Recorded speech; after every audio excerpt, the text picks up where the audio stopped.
Good morning. Today I'm going to do a little video on how I make buttons. So I start off by taking some of the wood. I run it through my bandsaw and cut it into squares. Some are 2 inches, some are 1 3/4 inches, and some have 4 holes, some have 3 holes, and some have 2 holes. And that was by special request. But in order to drill all of the holes, to line up the drill bit could be a little bit of a challenge, and I could have built a jig that I could have put all these different sizes in on the drill press. But even simpler than that and quicker is I made these little punches. They have this one has 3 nails in it, and this one has 2. And it's a simple matter of getting the indentation in the block so I can drill. I just center this on, roughly center it on the block. It's doesn't have to be exactly perfect, but give it a little tap, and it gives you the 3 little indentations, which makes it really easy to line up a drill on the drill press. So I'll spend some time here, and I'll go through and I'll tap all of these blanks, either with 2 holes or 3 holes, and get them ready for the drill press. Then I'll go to the drill press and drill them. Once they're drilled, then I mount them in a chuck. I use my Talon jaws for the small ones. I put the square in the Talon, and I'll put a recess. So I put a recess on this side, and that allows me to grab it with the this chuck in expansion mode. And I put a recess on both sides so that I'm able to flip the button back and forth to finish the sides. Doing a whole bunch of them, it's nice to have a whole bunch of blanks so that I can do one side on the whole batch, and then switch chucks and do the other side on with the other chuck. So yeah, I'll show you how we put the recess on, and then we'll jump right into turning the other side as well. Face shield's always a good idea.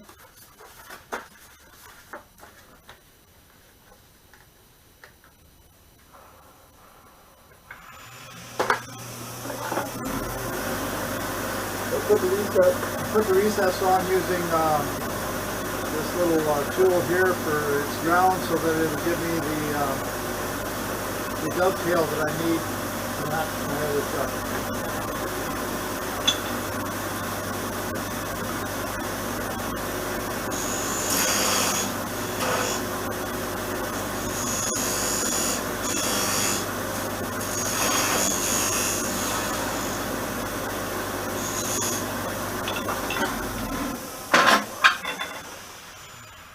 So as you can see, this actually gives you a real nice little dovetail, and it'll easily fit my spigot jaws in expansion mode. The holes that would have been drilled in here would fit inside that circle, so that's not a problem as well. Next step then would be to turn the whole bunch of them with the recesses, and then we would switch to the spigot jaws and turn the other side. And we'll work on some of these that I've already prepared and did the one side. These ones are drilled and they have the recess already in.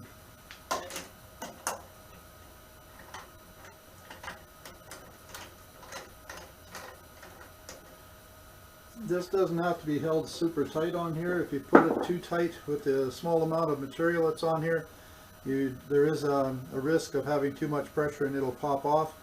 But if I take light cuts and with sharp tools, we'll have some success.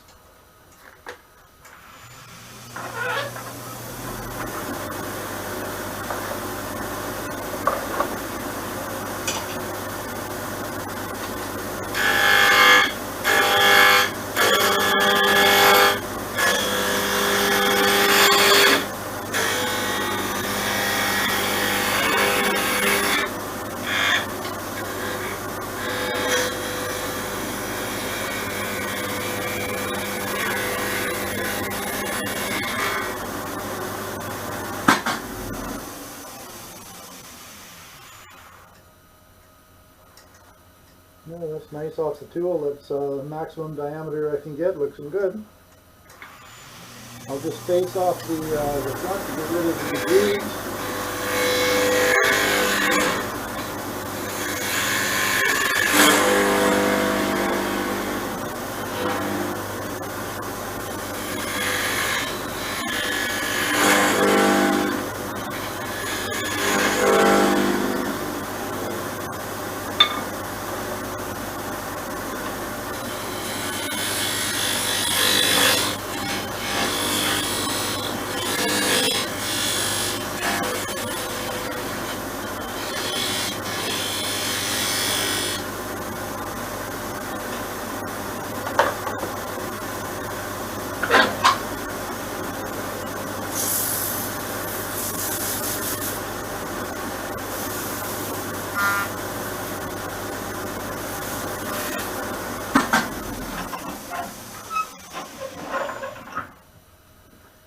So that's one side finished. And then around the other side.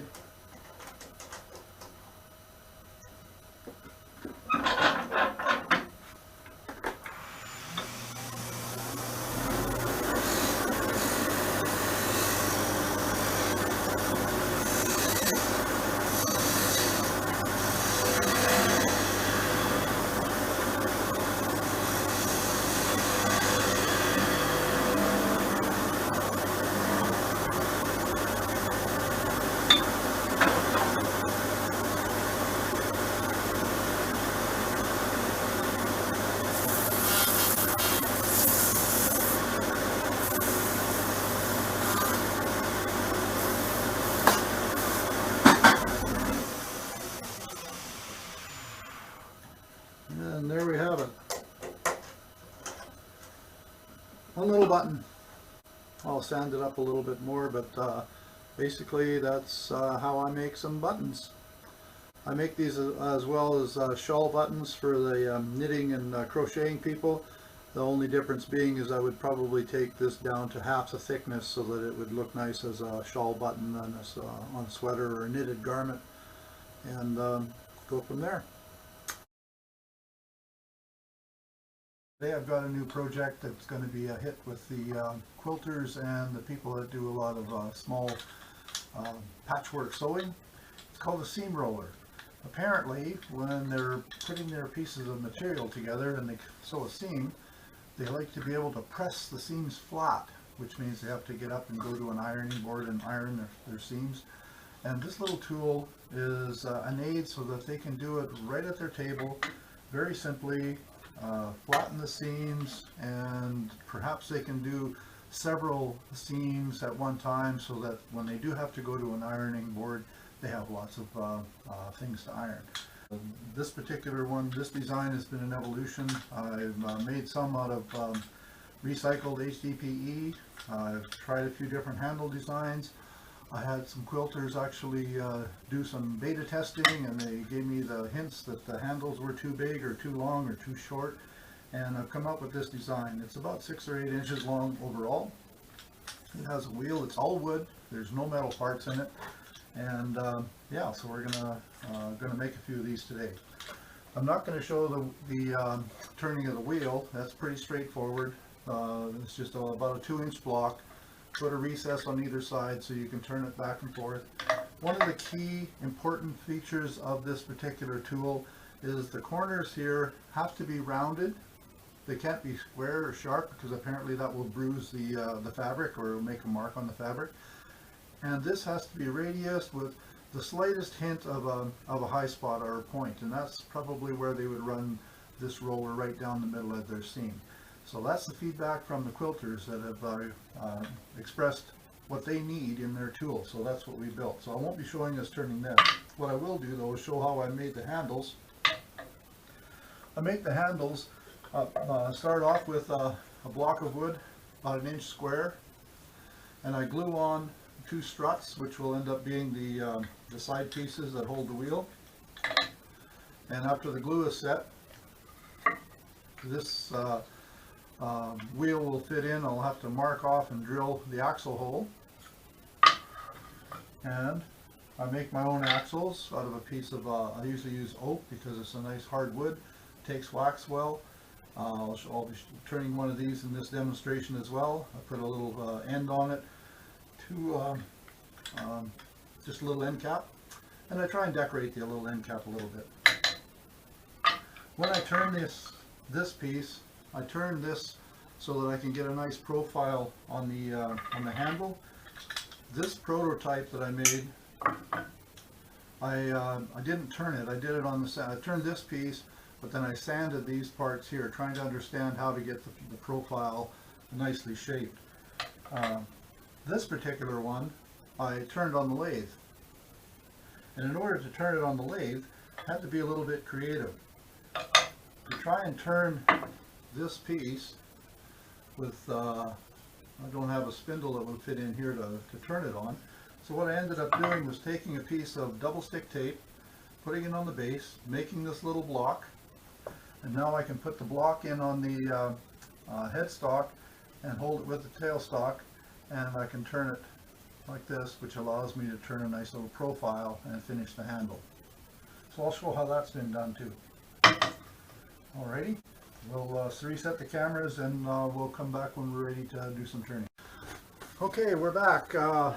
So as I indicated earlier, I started out with gluing up these blanks, and I cut a piece of wood that is just exactly the same length. This is the piece of wood I used when I was gluing up as an indicator for how long to set the spurs on there. So to set these up to get ready for turning, I just take a piece of double-sided tape. I use turner's tape, not the carpet tape. This is actual turner's tape. It's a little more expensive than the regular double-sided tape, but I find that it works really, really well in that it's pressure sensitive. So it once you put it on there, it sticks really good.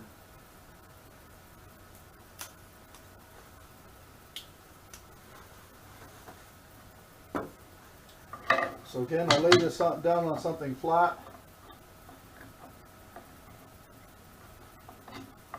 So that I can get it as centered as possible. Oops, looks like that might be a little bit too tight, so I'll set it down this way.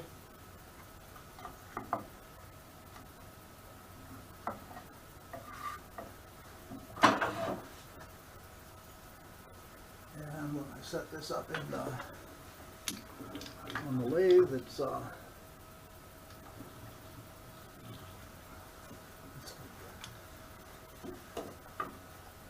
putting a little pressure on there actually helps set the tape up. I have never had one of these come loose on me yet, and because I put a piece of double stick tape in here, I'm hoping that with the pressure this way and the side pieces on here will keep this block from flipping out, and light cuts, and hopefully we won't have any mishaps, but anything's possible. I've turned some of these already and had no problem, but anything can happen, so we'll just keep an eye on that, and always wear a face shield. That way if pieces do come apart, they'll hopefully they won't do any damage. So we'll start off slow, bring the speed up, stand out of the line of fire, bring the speed up.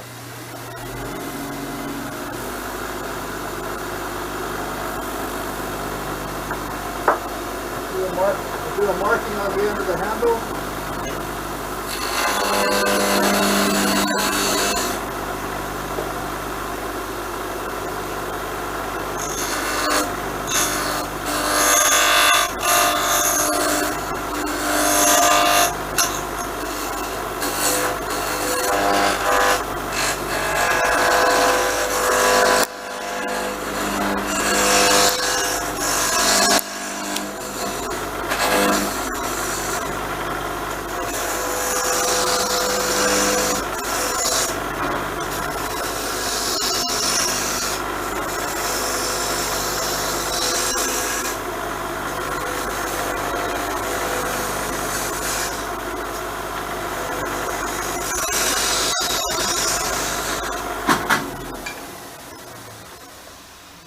quick look and see how the profile's going. So there, that's got a real nice smooth transition from the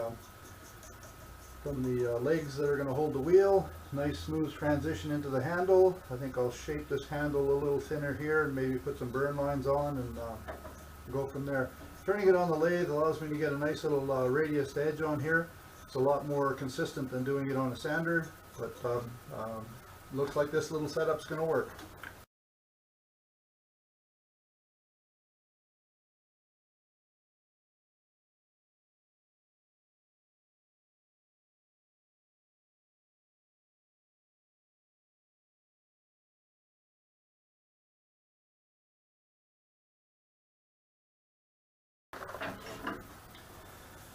There, that looks pretty good. I like the way this is. I'll be touching this part up on the sander, on the belt sander afterwards, just to smooth that off, but I think that's looking pretty good. I'm going to continue to take this down a little bit here, and won't part it off completely on here because I don't want this to fly apart, but I'll take this down so that I can cut it off with the handsaw later.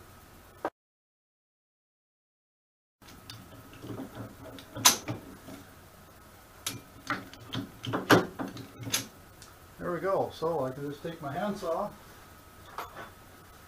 and we'll just whip this off, and I can sand it up a little bit later and make some nice little end on it. So the prototype works.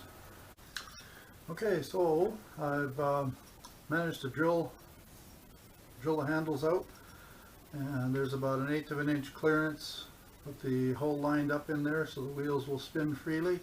And now we're going to go ahead and make some axles.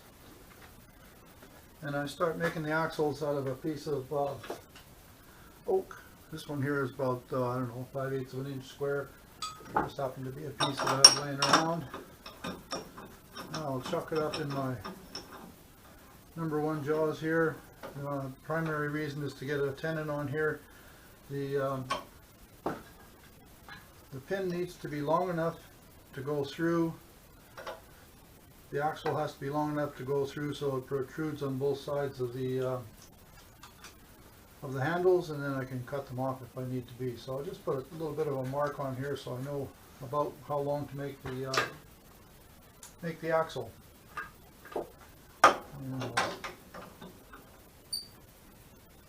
So this section here is going to be turned down to 3/8 of an inch. And then the very end is going to stay 3/8 of an inch, and underneath the cap is going to be 3/8 of an inch. But the center area here where the wheel is going to actually ride is going to be slightly smaller than 3/8. So once I have these fitted, then I will come back and I'll either sand it or maybe do a really light scrape on that to make sure the center is relieved enough so that there's clearance for the wheel to spin freely. So it allows you to glue the axle into the handles and yet the wheel can still spin freely. So this is a tenon cutter. It's a 3/8 inch wrench. I just mounted it in a handle. I've sharpened the top section so that when I get this close to size I can lay this on the tool rest and push it in and it'll give me a 3/8. And I found that this 3/8 wrench fits very nicely in the 3/8 hole drilled by my 3/8 bit. So they're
3/8 of an inch. And you can see that it fits in there nice and snug, and that's what we like. We like to have it in there nice and snug. Now I'm going to relieve a little bit in the center so that this can push on, and the pins will then be size on the holes, but the center will be relieved where the wheel's going to run. So we don't want the wheel to be tight. It's a 3/8 hole in the wheel as well, and we don't want that to be tight, so I'll put a pencil mark on here.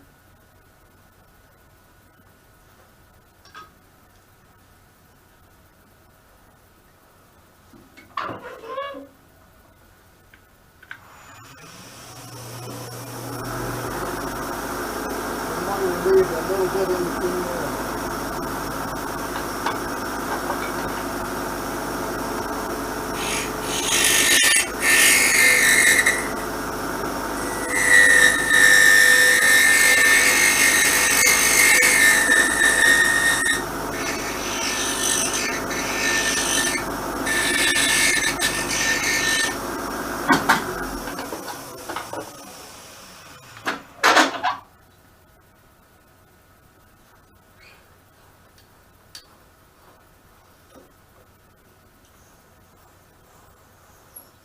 I'm going to take a little bit more off the end. That's just a little bit tighter than I like it to have.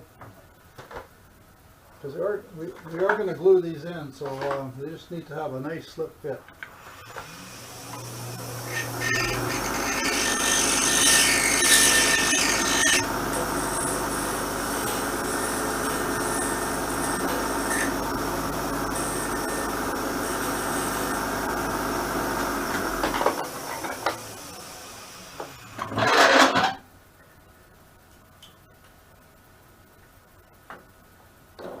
So that wheel will fit on there nice and it'll spin really nice, and yet the ends of the shaft are sized for the hole. There, that's perfect. So the real nice fit in the handles.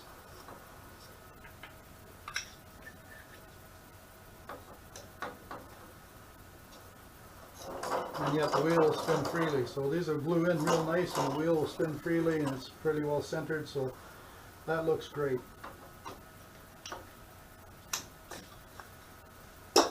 So now that I've got this, I just need to turn around and put a fancy little cap on it. I like to make it look a little bit custom.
And there we have it, one new axle.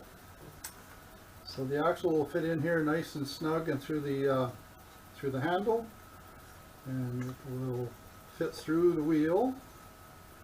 It will push fit through the wheel. But once the pin's all the way in, the wheel spins freely. It's not too much looseness, but it needs to be able to spin freely, and then if the wood decides to move a little bit, it needs to have enough clearance so that it can work. And there you go, that's a finished product. You should be a real hit at the sewing club. I just need to sand it up a little bit. I'm going to finish it with the Osmo top oil, either the satin or just the natural finish. And this one here happens to be in maple. I have some that I've made out of oak and some I've made out of an assembly of maple and oak, so I'm sure the ladies will appreciate it. Thanks for watching.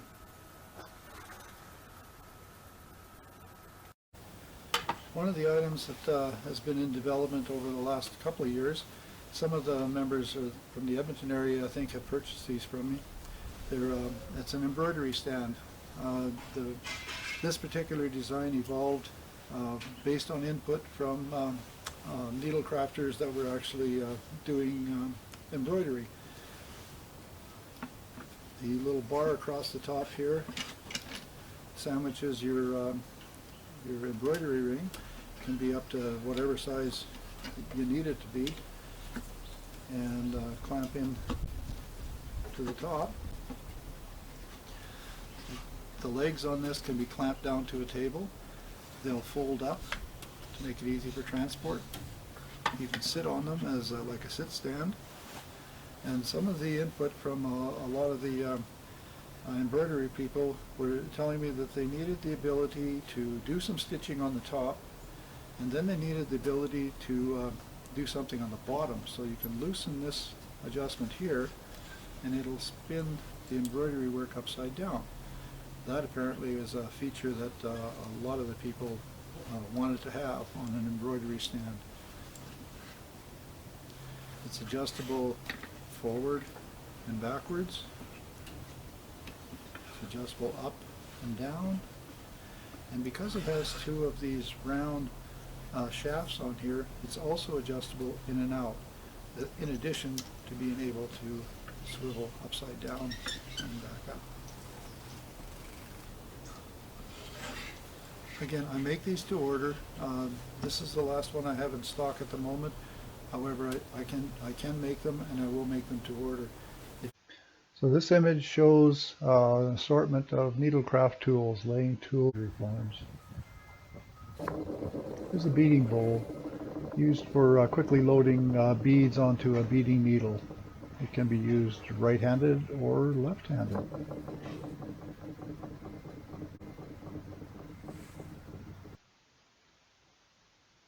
Here's a couple of coffee scoops. These are two-piece. They have a body and a handle, and these are small coffee scoops that are made from one piece.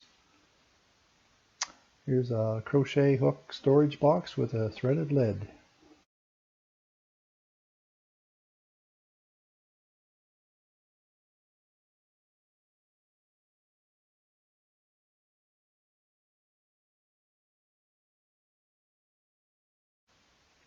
And there's an embroidery display case.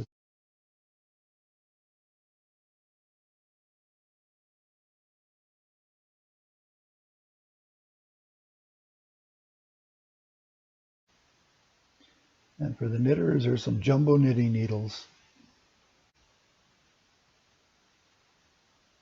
And seam roller tools.